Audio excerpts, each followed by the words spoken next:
maybe retirement is a government program.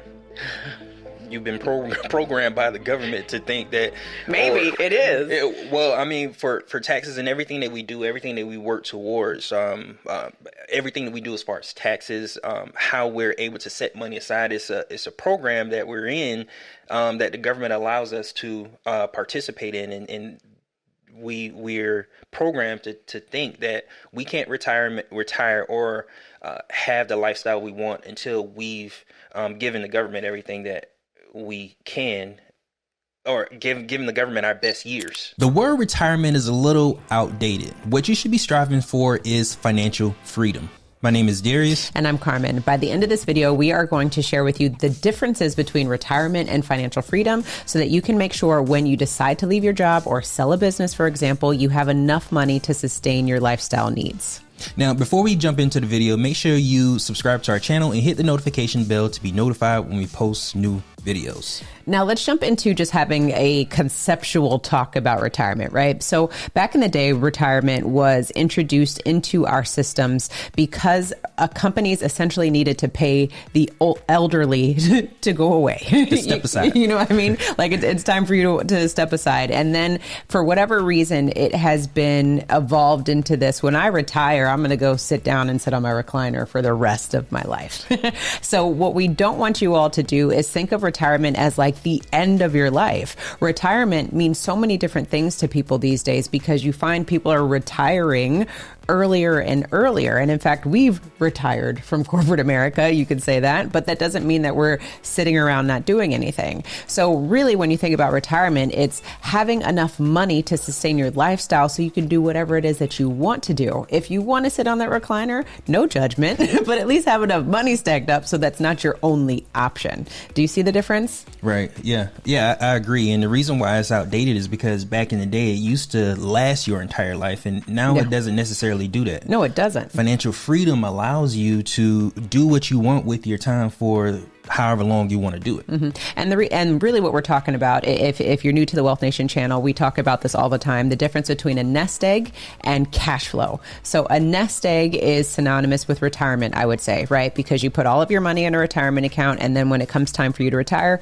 you have this money in an account, and then you're depleting it every single day. Mm-hmm. You don't have any other sources of income coming in, so that account gets lower and lower and lower every year that goes by, and you're not taking into consideration inflation. If you think that you're going to retire with $5 million, for example, 30 years from now, $5 million doesn't spend like $5 million and whatever tax implications you'll have. So what we want you to start reframing your thought with financial freedom is to have cash flow coming in. So if you retire at any point, at least you have money that's coming in, mailbox money, we like to call it, that's coming passive in income. Consistently. Exactly. So that it doesn't matter about you depleting accounts or whatever, because you have income that's coming in consistently. Now, the thing about passive income is a lot of people, I think, misunderstand it. Yes, money's coming in, but it's your money's working for you, and not necessarily you having to go and attend to tenants, or you have to go and change out a water heater, or if you have to go and do something.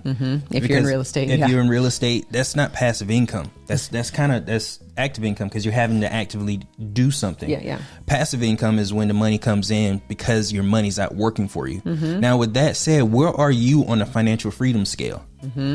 Working every day and overtime just to earn money, or do you have time to enjoy your life because your money is out working for you?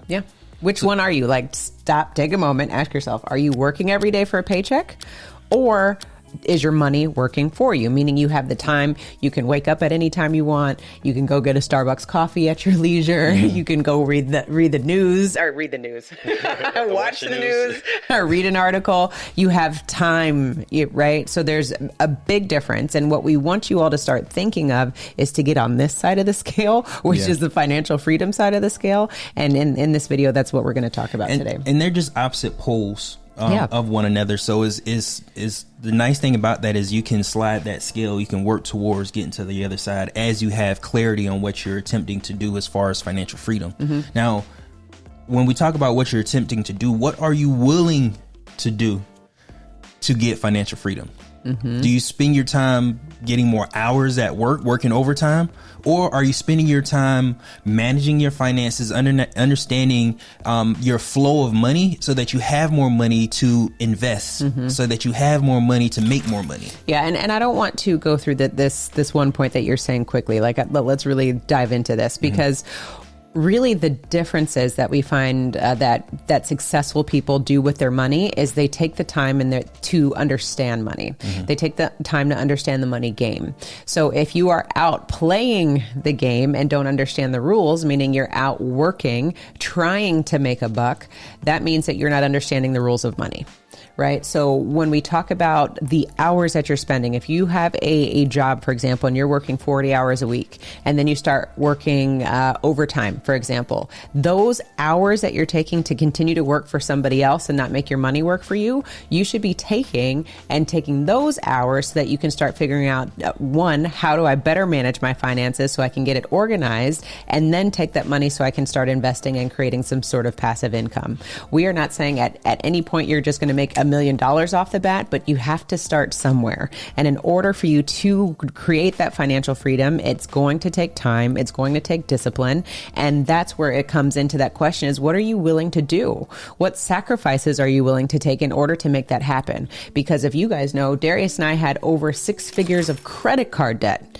And we were on this side of the scale, right? And it wasn't until we both woke up and said, we don't want to do this anymore. This isn't the life that we want to live. And we want to be able to sacrifice now so that we can live a life of abundance in the future, which is what we're currently doing. And it only took several short years in order for us to get our minds together so that we could get our money in order. So what are you willing to do in order to achieve financial freedom? Yeah, and what we sacrificed was our old way of thinking. And when you think about the overtime that you're working, the person that's paying you understands this concept or this idea of the fact that your money's working for you, because their money's working for them because they're paying you to do it where they don't have to. Yes. So back to what Carmen was talking about with overtime, if you organize your finances or first change your mindset and understand your finances and live within your means in the first 40 hours, and then everything that you do for overtime goes to investing, that's a different way of thinking that's going to put you in a different category or a different space in the future.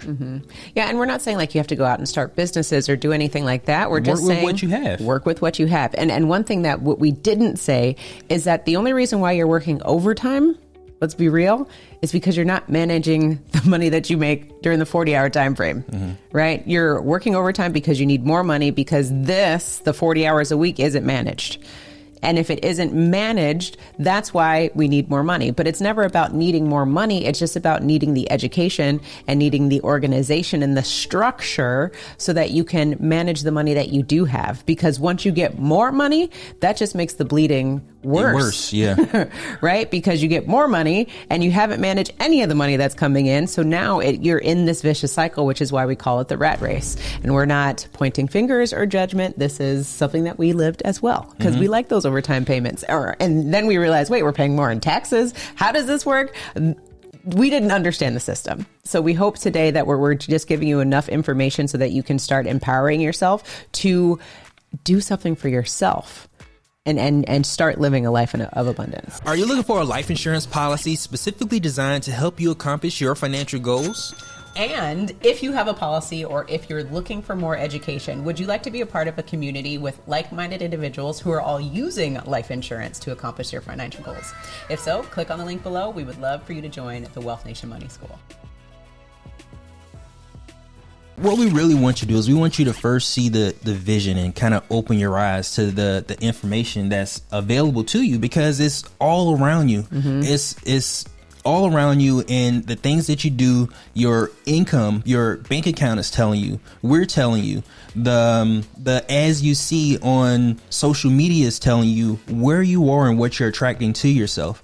And the more we understand the mirrors that life shows us, then we'll be able to make the necessary adjustments. So when we talk about necessary adjustments, what we're talking about is lifestyle banking as an example. Yes. And when we talk about lifestyle banking, we're taking the same concept that we use or that always work, and we're just saying to continue to do it. So let's think about your retirement. Your 401k is an example. Your 401k, you're able to contribute to it every time you get paid before the money hits your account. That money goes into your retirement account or 401k account. You have a company match. Perfect. The difference is that company match isn't enough to sustain you for the rest of your life, because again, most people are living well beyond the age that it was 50 years ago when retirement was established. Inflation is different. Taxes are going to be different. Those are things that we need to take in consideration, but we also need to use that same formula that always worked.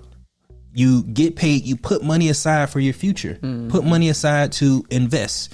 In the case of lifestyle banking, what we're saying is to put money aside and put it into a whole life insurance policy. Use the cash value to first get out of debt.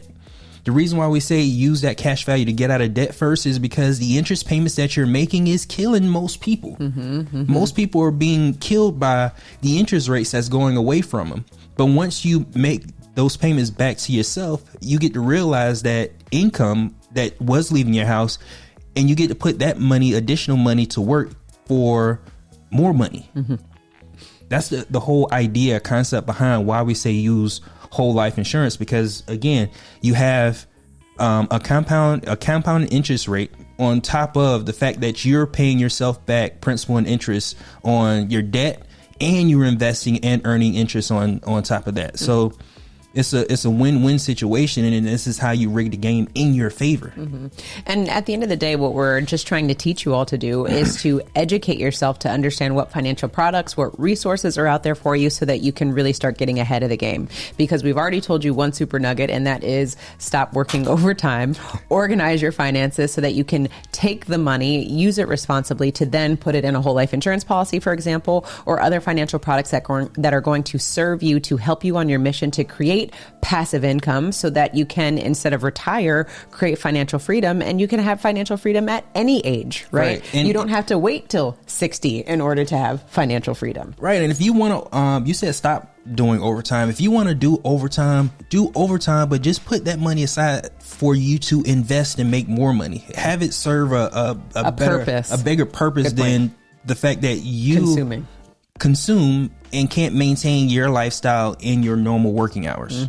Yeah, because going back to this whole thing, these are the habits that you need to have in place now so that you can share it with your family, and then your family could continue to pass it on. Because remember, retirement was a concept that was passed down to all of us, right? We need to dust that off, shine it back up again, and really understand, what does retirement mean to me? What it is retirement going to look like to me? Because just because we're at a certain age doesn't mean that we have to put it all to the side. You can then start creating businesses. You can start doing charity, whatever it is that you've always wanted to do. Now you have the time and you have the money behind you because you have passive income, and you don't have to worry about going back to work because you've cashed out your nest egg, right? So thinking about the difference between retirement and financial freedom, because in my personal perspective, retirement is overrated.